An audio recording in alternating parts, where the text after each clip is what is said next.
Now, with all the latest stories making the headlines, it's the ITV News.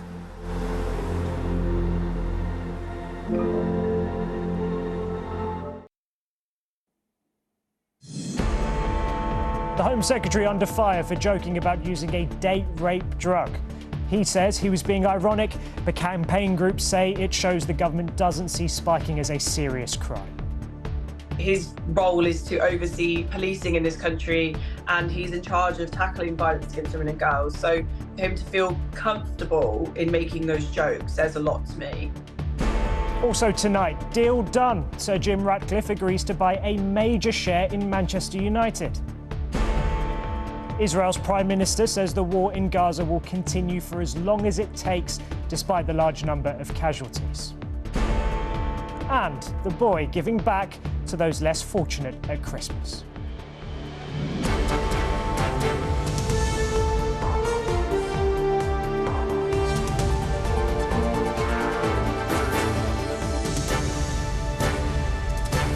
This is ITV News. Good evening, I'm Shehab. The Home Secretary, James Cleverly, is facing severe criticism after he joked about using a date rape drug during a Downing Street reception. It comes just days after he announced a clampdown on spiking, calling it a personal priority. Campaign groups said his comments sent a signal that the government didn't see it as a serious crime. But Mr Cleverly has now apologised, with a spokesperson saying it was an ironic joke. Ellie Pitt has the details. Hey, how are you? You all right, yeah? I'm good, thank you, mate. This is the Home Secretary, less than a week ago, announcing in a pub that the government is going to deal with drink spiking by increasing police operations and making sure perpetrators face up to 10 years in jail. So, here's to about spiking. But just hours after this event, James Cleverly reportedly joked to journalists about drugging his wife. He's claimed to have said that a little bit of Rohypnol in her drink every night was not really illegal if it's only a little bit. He also apparently laughed that the secret to a long marriage was ensuring your spouse was someone who is always mildly sedated so she can never realise there are better men out there.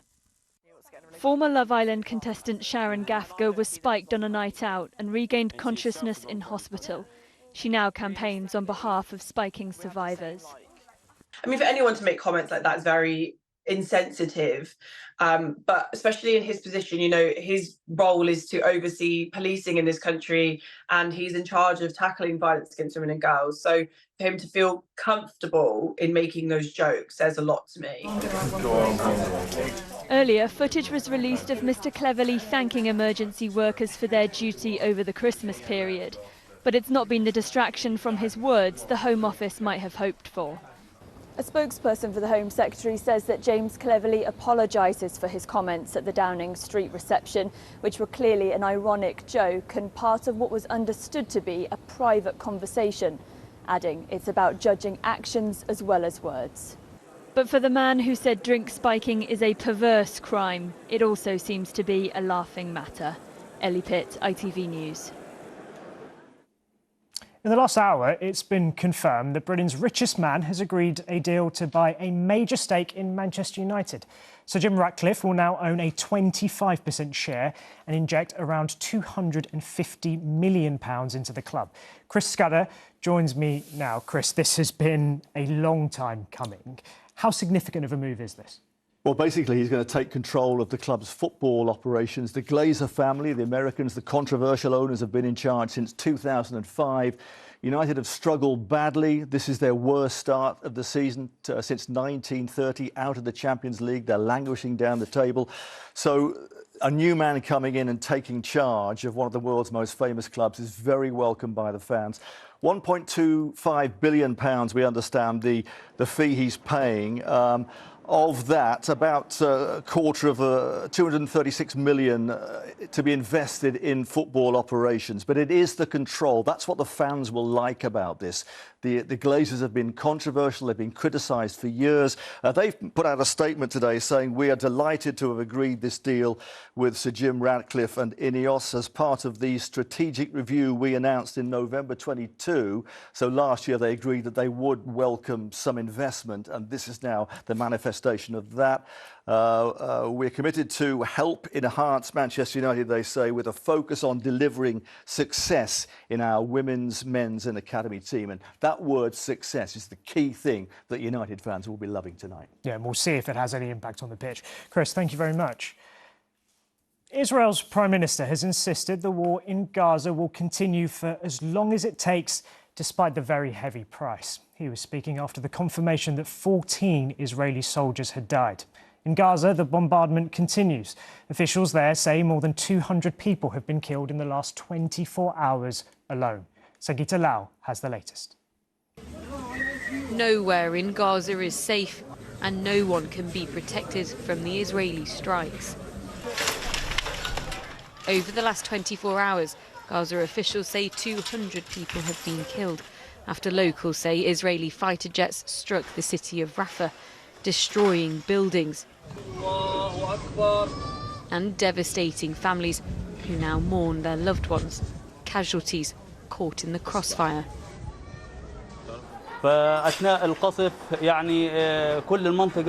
It's destruction, he says. The children were screaming. The children's mental health is affected. The injured were on the street. Me and 3 other children were retrieved from under the rubble, in addition to another injured woman. In central Gaza, at a refugee camp, people say they were hit yesterday by more bombing. One woman appealed to Arab countries and said, "You're witnessing what's happening to us and yet stand by as mere spectators. We are dying and you are contributing to our deaths." This is a conflict with no end in sight.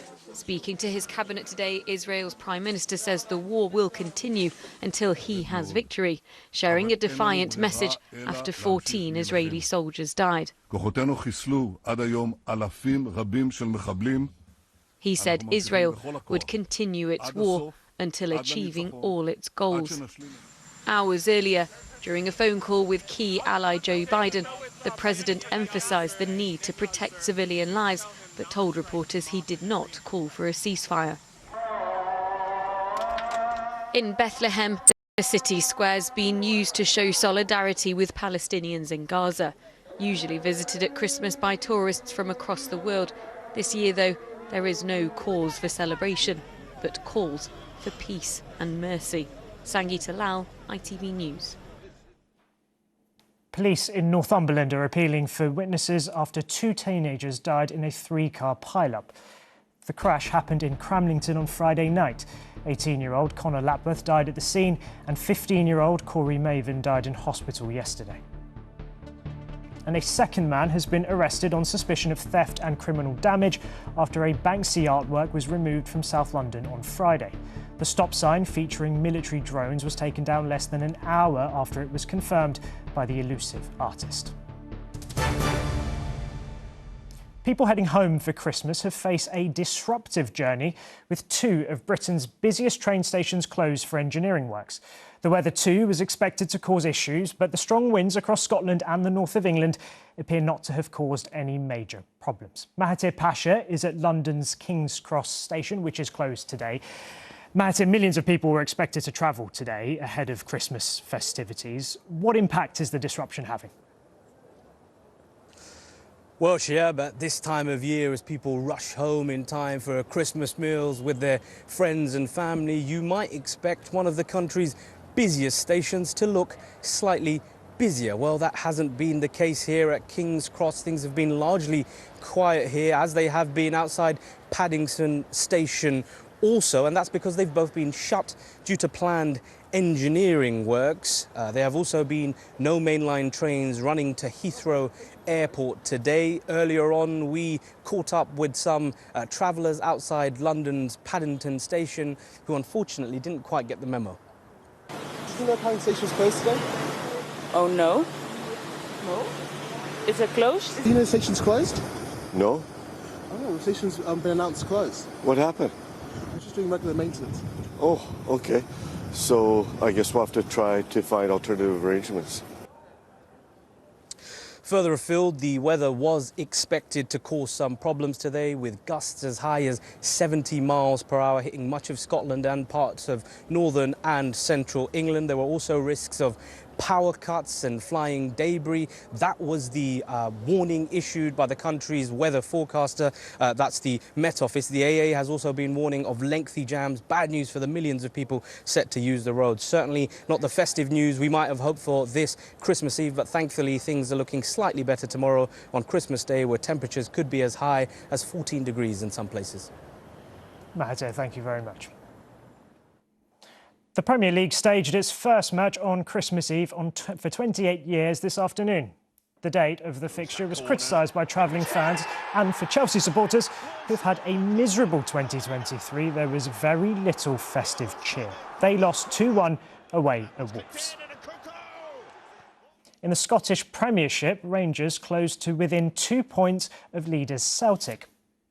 They beat Motherwell 2-0 at Fir Park, with the first half goals from Kieran Dole and Todd Cantwell. The victory leaves Rangers within striking distance of their great rivals who they face in the Old Firm derby at Celtic Park next Saturday. And finally, it may be the season of goodwill and a time for celebrations, but for some, Christmas can be tough too. So to help families that are facing challenges, a teenage entrepreneur is putting on festive days. And Ty, who has autism and a learning disability, knows exactly how important it is to make special memories. Charlie Frost went to meet him. It may not be the season for a beach break, but it is the season of goodwill. And 19-year-old Ty's determined to embrace it. So Ty, the hut looks fantastic. How have you been getting it ready for your Christmas guests? Wheelchair mats and ramps and Christmas decorations and surprises. How do you feel about welcoming your special guests today? Very, very good and proud. Diagnosed with autism and a learning disability as a child, 2 years ago Ty transformed his family beach hut into a business.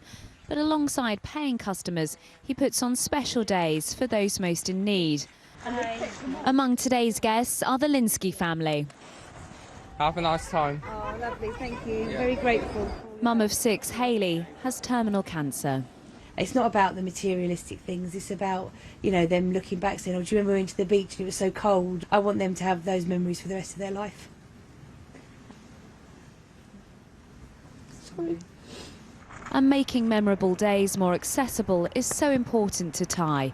His brother Donnell died aged 7 before the brothers got a chance to play on the beach together, because back then Donnell couldn't go on the sand in his wheelchair.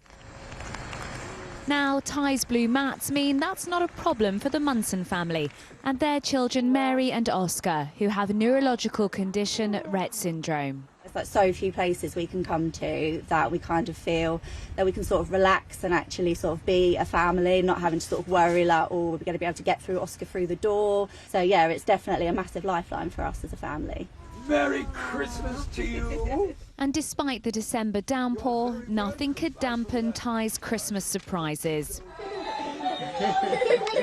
What Ty's done for people this Christmas is help them create memories.